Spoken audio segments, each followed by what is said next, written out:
Um grupo de animais que causa muita confusão e interesse e por muito tempo gerou debate nos sistemas de classificação científicos são os cetáceos.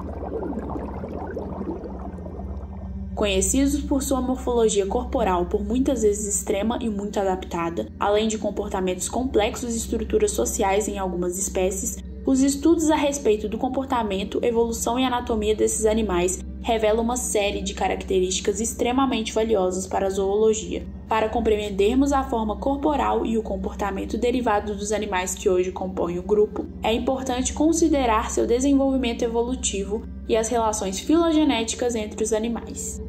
A vida na Terra teve seu início nos oceanos e por centenas de milhões de anos foi onde ela permaneceu. Nossos mais antigos ancestrais levaram eras até seu caminho até a Terra, onde havia um mundo totalmente novo para habitar. Os antigos pioneiros eventualmente levaram aos mamíferos, incluindo nós, extremamente adaptados à vida no ambiente terrestre. Quando refletimos sobre a grande diversidade de animais no planeta, podemos encontrar no ambiente onde vivem a resposta para a origem de estruturas tão variadas e, muitas vezes, tão especializadas para a sobrevivência em um local específico. Os caminhos tomados pela evolução às vezes se cruzam entre duas espécies com origens completamente diferentes. E nesse caso, podemos encontrar estruturas muito parecidas, mas ao mesmo tempo muito diferentes. O que permitiu a migração de mamíferos para a água? Na era Mesozoica havia uma grande diversidade de répteis que ocuparam e dominaram os ecossistemas. Contudo, no final dessa era, ocorreu um dos maiores eventos de extinção do planeta, em que houve a associação de diversos desequilíbrios ambientais e catástrofes naturais, como a elevação dos níveis de gases do efeito estufa. Ocorreu uma liberação maciça de bilhões de toneladas de gás carbônico que estava aprisionada no subsolo marinho, e um aumento de partículas materiais na atmosfera e erupções vulcânicas. Dentro dessas mudanças, ocorreu também a regressão marinha, que é a diminuição do nível do oceano e um possível choque de um corpo celeste com a Terra, que teria causado catástrofes em todo o planeta. Já no final do Cretáceo e durante parte do Paleoceno, ocorreu um resfriamento da Terra, responsável por afetar toda a biota presente. Todas essas ocasiões, além de causarem a extinção dos grandes dinossauros, também permitiram que posteriormente ocorresse a ocupação desses nichos vagos por outros animais. Mas como isso ocorreu? Bem, após o final da Mesozoica, iniciou-se a Era Cenozoica e o clima continental se encontrava em um estado árido, com os altos níveis dos mares e poucas quantidades de gelo presentes nas calotas polares. Essas condições foram se modificando devido à umidade vinda dos oceanos que estavam em processo de formação e da movimentação das placas tectônicas. A mudança de clima favoreceu ao desenvolvimento da flora global, que antes se encontrava pobre em variedade. Os grandes répteis, quando existentes, eram considerados os principais predadores e também os responsáveis por ocupar a maior parte dos nichos. Com a ocorrência da extinção, houve uma mudança nas teias alimentares e uma maior possibilidade de evolução das espécies, que antes eram classificadas como as suas presas. Sem as mesmas ameaças, com o decorrer do tempo, as espécies sobreviventes das catástrofes da era anterior passaram a conseguir ocupar novos nichos que anteriormente elas não habitavam, como seria o caso dos mamíferos, em que parte das espécies realizaram transição para a vida aquática. Uma evidência importante na evolução dos mamíferos aquáticos é a análise de que os primeiros fósseis de mamíferos placentários são datados a cerca de centenas de milhares de anos após a extinção em massa. Estudos mais recentes de filogenia molecular indicam que as baleias estão mais proximamente relacionadas com os artiodátilos, sendo os hipopótamos o grupo não extinto mais proximamente aparentado. Contudo, os primeiros antracoterídeos antepassados dos hipopótamos não aparecem no registro fóssil até o Eoceno Médio, milhões de anos depois do aparecimento do gênero Paquicetus, o primeiro antepassado exclusivo dos cetáceos, que aparece no início do Eoceno, o que significa que os dois grupos terão divergido muito antes do Eoceno. Os dados moleculares são apoiados pela recente descoberta de fósseis de Paquicetus, a mais antiga das protobaleias. Os esqueletos de Paquicetus mostram que as baleias não tiveram origem direta nos mesoniquídeos. Pelo contrário, as baleias eram artiodátilos que passaram a viver em meio aquático pouco depois dos artiodátilos terem divergido dos mesoniquídeos. As protobaleias mantiveram alguns aspectos da sua ascendência mesoniquídea, como dentição triangular, que já não se mantém nos modernos artiodátilos. Os artiodátilos atuais e os perissodátilos tornaram-se herbívoros mais tarde na sua evolução. Em contraste, as baleias mantiveram sua dieta carnívora, já que havia maior disponibilidade de presas e a necessidade de uma dieta mais calórica na sua alimentação, para viver como animais de temperatura constante em ambiente marinho. Agora, como eles se adaptaram para o ambiente aquático? Os cetáceos são mamíferos altamente modificados, com uma série de adaptações que propiciam diversas condições necessárias para a retomada da vida aquática. Já é marcante a forma corporal dos cetáceos, que representa essencialmente uma reversão, com a forma fusiforme dos grupos denominados peixes, sendo derivada secundariamente nesses mamíferos. Para alcançar essa forma, os cetáceos apresentam os membros anteriores modificados em nadadeiras largas, enquanto os membros posteriores estão ausentes e o corpo termina em uma nadadeira caudal bilobada. As nadadeiras anteriores são derivadas da redução da porção proximal dos membros anteriores e do alongamento das falanges e são usadas no direcionamento e na frenagem do movimento. Como outros fatores que facilitam o deslocamento, há o desenvolvimento da musculatura no pedúnculo e na nadadeira caudal. Esta é alongada horizontalmente, ao contrário da dos peixes, que é verticalmente, e utilizada na propulsão por movimentos verticais mediante dobramento dorso-ventral. Há, em algumas espécies, uma nadadeira dorsal que confere maior estabilidade contra rolamento e auxilia nas curvas repentinas. O controle da temperatura corporal envolve nos cetáceos uma série de adaptações interessantes, dentre as quais se ressalta o sistema de troca contra corrente. Quando é necessário reter calor, os cetáceos podem alterar a trajetória do sangue. O sangue retorna das nadadeiras, passa agora por veias bem próximas às artérias que trazem sangue do corpo para as nadadeiras. O sangue venoso frio é, dessa forma, aquecido pelo arterial, que deixa o centro do corpo e, até chegar ao corpo, o sangue venoso já se encontra próximo à temperatura corporal. Já quando o nado vigoroso produz calor que poderia aumentar a temperatura corporal além do normal, os cetáceos podem fazer com que o sangue venoso retorne ao corpo por vasos distantes das artérias e próximos da superfície da nadadeira, facilitando a dissipação de calor.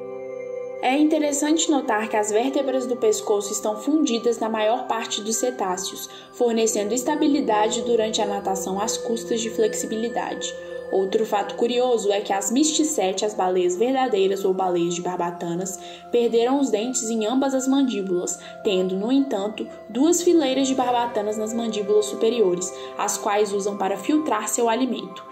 Ao se alimentarem por filtração, as mysticete puderam então se alimentar de níveis tróficos inferiores e isso, talvez, facilitou a mudança para um porte corporal gigantesco. Ainda, nota-se perda expressiva dos pelos nos corpos desses animais, uma camada de gordura subcutânea expressiva e, frequentemente, fibras de colágeno em camadas organizadas, formando o stratum compacto. Essas características implicam na redução do atrito hidrodinâmico e permitem maior velocidade durante o nado. A camada de gordura funciona também como reserva energética e isolamento térmico. Os pelos, quando presentes, são estruturas sensoriais na região anterior da cabeça, os bigodes. Os sentidos passaram por mudanças radicais na transição para a água, como por exemplo a visão. Esse sentido nos cetáceos precisa agora contar com uma musculatura mais desenvolvida ao redor dos olhos, a fim de auxiliar na adaptação à visão em ambientes aquáticos. Ainda, a refração na água promove a necessidade de aumento no tamanho da pupila, de forma a permitir que esses animais enxerguem sob baixa luminosidade. A respiração dos cetáceos é pulmonar, assim como a de outros mamíferos, mas como isso implica em uma necessidade por retornar à superfície em intervalos de tempo para respirar, o orifício respiratório se localiza no topo da cabeça. Isso permite que os animais possam respirar durante seu deslocamento e descansar em posição paralela à superfície da água. Esses orifícios podem ser únicos em odontocete ou duplos em mysticete e são denominados espiráculos. Esse grupo também é cheio de particularidades super interessantes. Um grande estudo publicado na Nature Ecology and Evolution revela que, além de eles possuírem uma linguagem própria, há evidências de que essas criaturas possuem características de comportamento social e cooperativo sofisticadas, semelhantes às encontradas na cultura humana. A pesquisa foi a primeira de seu tipo a criar um conjunto de dados de tamanho e comportamentos sociais do cérebro de cetáceos. No total, eles coletaram informações sobre 90 espécies diferentes de golfinhos, baleias e toninhas. A longa lista de semelhanças comportamentais inclui convívio social, relações complexas de alianças trabalhando em conjunto para benefício mútuo, transferência social de técnicas de caça, ensinando a caçar e a usar ferramentas de caça cooperativa, cooperação inespecífica com seres humanos e outras espécies, e copaternidade, ou seja, cuidar de jovens que não são seus próprios. Além de todas essas coisas, tem uma que chama muita atenção nesses animais: a forma como se comunicam. É importante lembrar quando falamos de comunicação que os cetáceos se dividem entre o grupo dos Mysticeti e dos Odontoceti, cada um com certas particularidades. Os Odontoceti, ou cetáceos dentados, produzem os chamados sons pulsados, que podem ser usados para a ecolocalização. Esses pulsos são centenas de cliques, emitidos em segundos e que podem ser combinados com assobios, o que dá à comunicação dos golfinhos e orcas uma incrível complexidade. Ao combinar esses sons, esses animais podem realizar a ecolocalização e se comunicar ao mesmo tempo. Dessa forma, podem organizar perfeitamente suas estratégias de caça.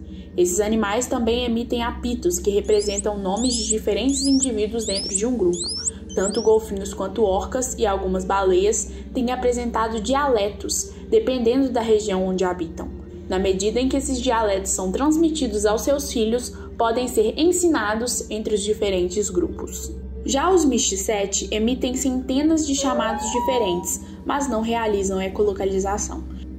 Esses sons podem durar horas e foi descoberto que podem cobrir mais de 3.000 quilômetros. A baleia azul emite os sons mais fortes da natureza animal, chegando até 190 decibéis. Essa comunicação permite que mantenham contato a centenas de quilômetros e façam chamadas convocando uma reunião, cópula ou avisando sobre ameaças. Por exemplo, seus gemidos de baixa frequência podem vir de um polo da Terra para outro e passar por centenas de obstáculos. Os gritos de contato ou as famosas canções da baleia jubarte são outros exemplos de sons com diferentes funções de comunicação. Como podemos perceber, o som no mar é muito importante para esses animais e, por isso, certas interferências humanas como sistemas de transferência de informações ou levantamentos sísmicos podem prejudicar essa comunicação e levar os cetáceos a encalhar. Outra particularidade bastante interessante desse grupo é o mecanismo para dormir. Por serem mamíferos e precisarem emergir para respirar, essa questão foi uma incógnita para os pesquisadores por muito tempo. Atualmente, acredita-se que baleias e golfinhos descansem com apenas um dos hemisférios do cérebro por vez, mantendo um olho aberto. Assim, eles poderiam subir à superfície para respirar e também conseguiriam evitar predadores durante o sono.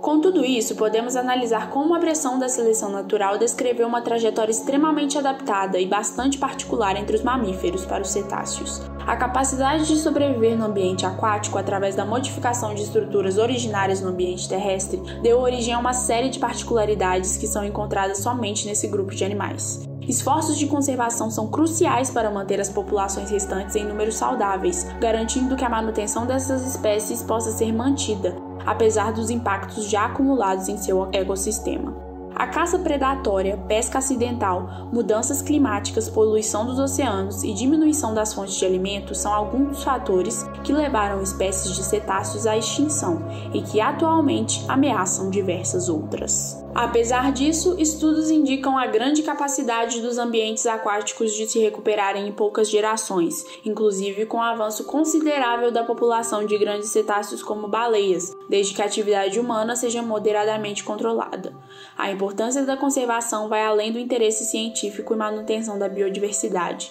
A coevolução das espécies de cetáceos com outros organismos aquáticos gera uma interdependência nas cadeias alimentares, ou seja, a presença de animais como golfinhos e baleias se faz necessária para controlar o crescimento de suas presas, fornecer reciclagem de nutrientes e fornecer indiretamente outros recursos para os organismos com quem interagem. Por fim, a emergência de comportamentos sociais e inteligência podem ajudar a elucidar os problemas relacionados à origem e evolução da consciência, lógica, socialização e comunicação que por muitas vezes são vistas popularmente como características típicas de primatas. Os estudos da zoologia garantem uma maior profundidade nos conhecimentos sobre a vida que nos circunda.